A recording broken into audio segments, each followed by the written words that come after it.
Question कुछ इस प्रकार से है, what is HDLC, explain all it is phases. यानी HDLC क्या है और उसके फेजेस हैं, उसे एक्सप्लेन करना है। ठीक है, तो चलिए देख लेते हैं। HDLC stand for software development life cycle, यानी कि HDLC की फुल फॉर्म होती है सॉफ्टवेयर डेवलपमेंट लाइफ साइकिल। ठीक है, HDLC is a collection of processes which are followed to develop a software. यानी कि HDLC जो है हमारी एक प्रकार का कलेक्शन है प्रोसेस का। ठीक है, इसके अंदर बहुत सारी प्रोसेस होती हैं which are followed to develop a software, जिनका यूज किया जाता है एक सॉफ्टवेयर को डेवलप करने के लिए। ठीक है, HDLC is a methodology that defines some processes which are followed to develop a high quality software। ठीक है, तो HDLC जो है हमारी मेथोडोलॉजीज है, यानी कि जिसके अंदर बहुत सारे मेथड का कलेक्शन है। ठीक है, दैट डिफाइन जो डिफाइन करती है सम प्रोसेस, जिसके अंदर कुछ ना कुछ प्रोसेस होती हैं विच आर फॉलोड जो जिनका यूज किया जाता है to develop a high quality software, जिसके द्वारा हम एक हाई क्वालिटी का सॉफ्टवेयर डेवलप कर सकते हैं। ठीक है, it covers the detailed plan for building, deploying and maintaining the software, जिसके अंदर एक डिटेल डिस्क्रिप्शन या डिटेल इंफॉर्मेशन स्टोर होती है, जो प्लान होता है जिसके अंदर हम यानी कि किसी भी सॉफ्टवेयर को कैसे बनाएंगे, उसे कैसे डिप्लॉय करेंगे, उसका मेंटेन कैसे करेंगे, सब इंफॉर्मेशन उसमें स्टोर होती है। ठीक है, the main aim of HDLC is to define all the task required for developing and maintaining software.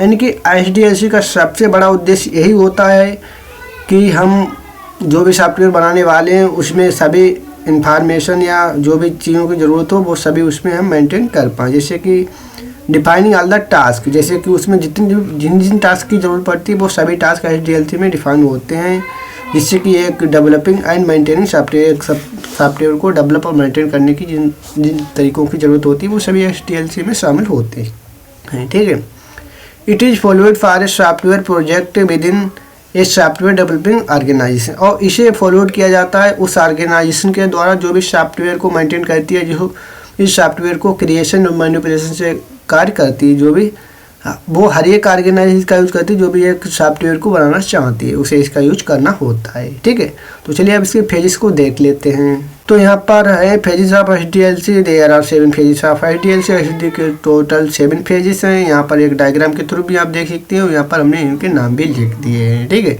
तो पहला है हमारा रिक्वायरमेंट एनालिसिस, दूसरा है फिजिबिलिटी टेस्टिंग, तीसरा है design, coding, testing, deployment, maintenance. ठीक, टोटल 7 फेजेस में हमारी HDLC होती है, जिसके द्वारा एक सॉफ्टवेयर बन के कम्प्लीट तैयार हो जाता है। ठीक है, तो देखते हैं फेज 1 में। ठीक है, तो फेज में 1 है हमारा रिक्वायरमेंट एनालिसिस, फेज 1 हमने यहाँ पर डाल दिया है। It is the first phase of HDLC in which all the necessary information is collected from the customer to develop the software as per their expectation. ठीक है, इनकी फेज 1 में हमारा बता रहा है कि जो भी कस्टमर है कोई भी सॉफ्टवेयर वगैरह बनवाना चाहता है तो उससे सभी इंफॉर्मेशन कलेक्ट की जाती है, जिसके अनुसार हम एक सॉफ्टवेयर को बना पाएँ। कस्टमर की जो भी रिक्वायरमेंट होती हैं उसी के अनुसार सभी इंफॉर्मेशन उसकी ऐड की जाती है, जिससे कि हम एक अच्छा सॉफ्टवेयर बना पाएँ। जो भी इंफॉर्मेशन हमें कस्टमर बताता है वो सभी नोट कर ली जाती हैं। इसके बाद some important questions like what is the need of software, who will be the end user, what is the future scope of that software, ETC are discussed. यानी कि जो फेज 1 होता है उसमें हमारे सभी इंपॉर्टेंट क्वेश्चन को डिस्कस कर लिया जाता है, यानी कि सॉफ्टवेयर की ज़रूरत क्यों है, ठीक है, और उसका एंड यूजर कौन होगा, फ्यूचर में उसका क्या स्कोप होगा, इसी प्रकार के सभी बातों को डिस्कस किया जाता है फेज 1 में।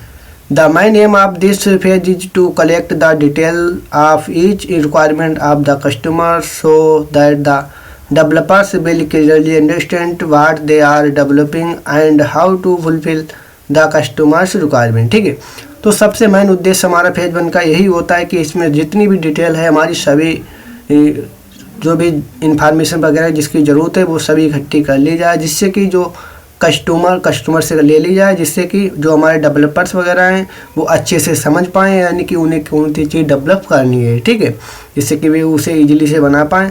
And how to fulfil the customer requirement, उसी प्रकार से वो कस्टमर की रिक्वायरमेंट को फुलफिल कर पाएंगे डेवलपर, जब उन्हें क्लियर पिक्चर भी मिल जाएगा। ठीक है, this phase gives a clear picture of what we are going to build, और इस फेज से हमें यह पता चल जाता है अब हम क्या बनवाना चाहते हैं। ठीक है, नेक्स्ट फेज है हमारा फिजिबिलिटी स्टडी। ठीक है, It is the second phase of HDLC in which an organization discuss about the cost and benefits of the software. ठीक है, तो सेकेंड फेज में हमारा HDLC का वो हमें ये बताता है अगर किसी भी प्रोजेक्ट को या सॉफ्टवेयर को हम बनाएंगे तो उसमें कितनी कॉस्ट लगने वाली है, उसे क्या हमें प्रॉफिट होगा। ठीक, इसी प्रकार से जो अपना निर्णय लेते हैं। It is an important phase because profit from the software plays an important role as if cost is very high then company may face loss. ठीक, तो ये हमारा सबसे इम्पोर्टेंट फोर्स होता है कंपनी के लिए, क्योंकि अगर प्रॉफिट हम कंपनी से किसी भी सॉफ्टवेयर से कमाना चाहते हैं तो हमें ये तो चेक करना ही होगा कि हमारा जो सॉफ्टवेयर है वो कम कॉस्ट पे बढ़िया तरीके से बन जाए, जिससे कि हमें उससे प्रॉफिट हो पाए। अगर बाई चांस हमारा कॉस्ट ज़्यादा हो जाता है और प्रॉफिट कम होता है तो कंपनी को भारी नुकसान हो सकता है। ठीक, तो ये हमारा बहुत इंपॉर्टेंट होता है। After the feasibility study, the project may be accepted with modification or rejected। यानी कि जब भी हम फिजिबिलिटी स्टडी कर लेते हैं, अगर उसमें हमारी कॉस्ट वगैरह ज़्यादा पड़ती है तो हमारे सॉफ्टवेयर को रिजेक्ट भी कर दिया जाता है, या उसमें जो जी यूजर चाहता है कि इन प्रोग्राम लैंग्वेज पे हमें सॉफ्टवेयर चाहिए, उन पे अगर हम प्रोवाइड नहीं करा सकते हैं तो उस पर मॉडिफिकेशन के थ्रू हम उसे एक्सपेक्ट भी कर सकते हैं, जिससे उसे हम बना सकते हैं, या उसे रिजेक्ट भी कर दिया जाता है। वो कहता है नहीं, इन प्रोग्राम लैंग्वेज पे हमें नहीं चाहिए, हमें दूसरी प्रोग्राम लैंग्वेज पे ही चाहिए। ठीक है, तो हम उसे रिजेक्ट भी कर सकते हैं। तो अगर हमें उसमें फ़ायदा दिखता है तो उसको एक्सेप्ट किया जाता है, नहीं तो उसे रिजेक्ट भी कर दिया जाता है, या फिर मॉडिफिकेशन के साथ उसे एक्सेप्ट किया जाता है। ठीक है, इसके बाद it measures how much beneficial the product for the organisation. इससे सबसे इसका मेन उद्देश्य यही होता है, यानी कि हमारी ऑर्गेनाइजेशन के क्षेत्र में ही इसका सबसे बड़ा रोल है, यानी कि ऑर्गेनाइजेशन की जो इंफॉर्मेशन इसमें सोच विचार होता है, यानी कि उसे प्रोडक्ट को एक्सेप्ट करना चाहिए या नहीं करना चाहिए। ठीक है, इसके बाद फेज 3 है हमारा design. It is the third phase in which architect start working on logical design of the software. तो डिज़ाइन में क्या है, यानी कि जो हमारा आर्किटेक्ट है वो डिज़ाइन तैयार करता है लॉजिकली। ठीक, एक्चुअल में नहीं, लॉजिक के द्वारा, यानी कि सॉफ्टवेयर का लेआउट वगैरह कैसा होगा, बनने के बाद वो कैसा दिखेगा, वो सभी प्रकार की डिज़ाइन वगैरह हमारी फिर डिज़ाइन के अंदर की जाती है, आर्किटेक्ट स्टार्ट कर देता है। In this phase, a SRS system requirement specification document is created which contains all logical details like how the software will look like, which language will be used, database design, modular design etc। इसके बाद इसी phase में, यानी कि design phase में ही हमारा एक SRS document तैयार किया जाता है। ठीक है, सिस्टम रिक्वायरमेंट स्पेसिफिकेशन, जिसमें हमारी सभी प्रकार की इंफॉर्मेशन स्टोर होती है, जैसे कि सॉफ्टवेयर बनने के बाद कैसा दिखेगा। ठीक, उसमें कौन कौन से डाटाबेसेस होंगे, मॉड्यूल कौन से होंगे, किस प्रकार की उसकी डिज़ाइन होगी, सभी इंफॉर्मेशन हमारी SRS डॉक्यूमेंट में स्टोर होती है, जो कि डिज़ाइन फेज में क्रिएट किया जाता है। This phase provide a prototype of the final product. और इसी फेज के द्वारा हमें पता चल जाता है कि प्रोडक्ट बनने के बाद हमें कैसा दिखेगा। Basically all it include is design of everything which has to be coded. यानी कि जितनी भी इंफॉर्मेशन हमारी SRS डॉक्यूमेंट में मेनली यूज की जाती है, उससे हम फ्यूचर में आगे चल के उसी से संबंधित उसी प्रकार का कोड उस पर बनाते हैं। यानी कि तो प्रोटोटाइप मॉडल, हमें प्रोटोटाइप उसका मिल जाता है सॉफ्टवेयर का, उसी के अकॉर्डिंग उसमें कोडिंग करते हैं। ठीक है, इसके बाद फेज 4 है हमारा coding. When the designing of the software is completed, then a group of developers start coding of the design using a programming language। जब भी हमारी डिजाइनिंग कंप्लीट हो जाती है तब एक group of developers coding start कर देता है किसी भी स्पेसिफिक प्रोग्रामिंग लैंग्वेज पर। यानी कि एक सिंगल पर्सन कोडिंग नहीं करता, पूरा हमारा ग्रुप होता है कोडर्स का। ठीक है, तो वो कोडिंग स्टार्ट कर देते हैं डिज़ाइन के बाद। The interface of the software and all it is internal working according to design implemented in the coding phase.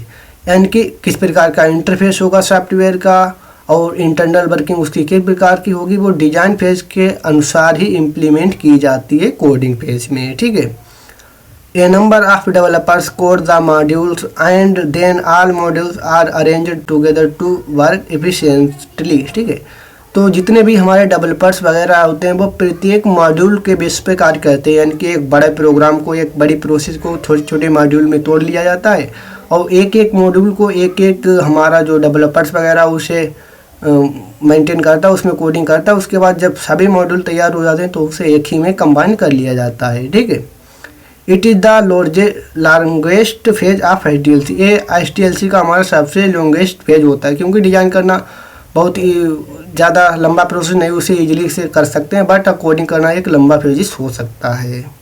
इसके बाद हमारा नेक्स्ट है testing.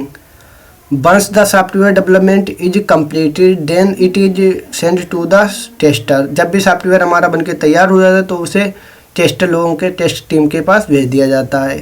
The testing team start testing the functionality of the entire system.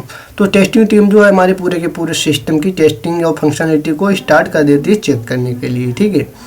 In this phase the software is checked for bugs and errors. इस वाले phase में हमारी सभी bugs और एरर वगैरह को चेक किया जाता है। Whenever a bugs is found, जब भी कोई एरर फाउंड की जाती है, then the software is resent the coders. तो कोडर्स के बाद दोबारा से सॉफ्टवेयर को भेज दिया जाता है टू फिक्स इट, और बग्स एरर वगैरह को फिक्स करने के लिए। And then overall software is retested. उसके बाद पूरे सॉफ्टवेयर को दोबारा से टेस्ट किया जाता है, और फिर भी उसमें कोई दिक्कत वगैरह आती है तो दोबारा से टेस्ट के वो कोडर के पास भेजा जाता है दोबारा से उन्हें रिकॉर्ड करने के लिए। This is done to verify that the entire application work according to the customer requirement. ये इसलिए इसे ये चीज़ वेरीफाई करने के लिए किया जाता है कि हमारा एंटायर एप्लीकेशन जो है उस प्रकार से कार्य कर रहा है जैसा कि हमारे कस्टमर की रिक्वायरमेंट थी। इसके बाद नेक्स्ट है हमारा deployment. Overall testing of the software and after checking that is bug free then the software is launched and available for the user to use it. यानी कि जब हमारे सॉफ्टवेयर की पूरी टेस्टिंग हो जाती है और उसमें कोई भी बग एरर वगैरह नहीं होती, बिल्कुल फ्री होता है, तो हमारे सॉफ्टवेयर को लॉन्च कर दिया जाता है जिससे कि हमारे यूजर्स वगैरह हैं वो उसे यूज कर पाएँ, उनके लिए अवेलेबल हो जाता है, ठीक है।